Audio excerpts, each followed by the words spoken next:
बेताल राजा विक्रमादित्य से बोला, राजन, एक कथा सुन, इतनी विचित्र, इतनी रहस्यपूर्ण कि सुनते ही मन कांप उठे और बुद्धि की परीक्षा भी हो जाए।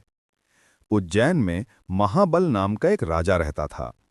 उसके हरिदास नाम का एक दूत था, जिसके महादेवी नाम की बड़ी सुंदर कन्या थी।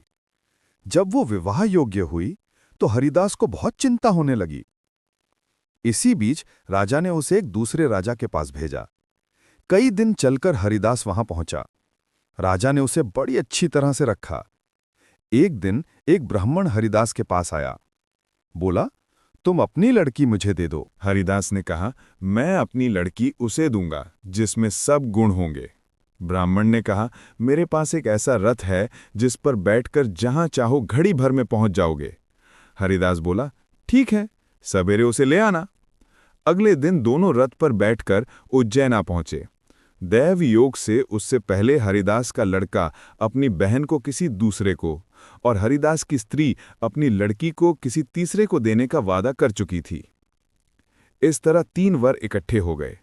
हरिदास सोचने लगा कि कन्या एक है, वे 3 हैं, क्या करे। इसी बीच एक राक्षस आया और कन्या को उठाकर विंध्याचल पहाड़ पर ले गया। तीनों वरों में एक ज्ञानी था। हरिदास ने उससे पूछा तो उसने बता दिया कि एक राक्षस लड़की को उड़ा ले गया है और वो विंध्याचल पहाड़ पर है। दूसरे ने कहा, मेरे रथ पर बैठकर चलो, जरा सी देरी में वहां पहुंच जाएंगे। तीसरा बोला, मैं शब्दभेदी तीर चलाना जानता हूं, राक्षस को मार गिराऊंगा। वे सब रथ पर चढ़कर विंध्याचल पहुंचे और राक्षस को मारकर लड़की को बचा लाए। इतना कहकर बेताल बोला, हे राजन, बताओ, वो लड़की उन तीनों में से किसको मिलनी चाहिए?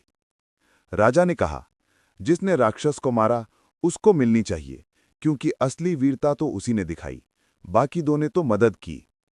राजा का इतना कहना था कि बेताल फिर पेड़ पर जा लटका और राजा फिर उसे लेकर आया तो रास्ते में बेताल ने छठी कहानी सुनाई। अब आप बताइए, बेताल की अगली कहानी जानने के लिए क्या होगा? जानने के लिए वीडियो को लाइक करें, चैनल को सब्सक्राइब करें और कमेंट करना बिल्कुल मत भूलें।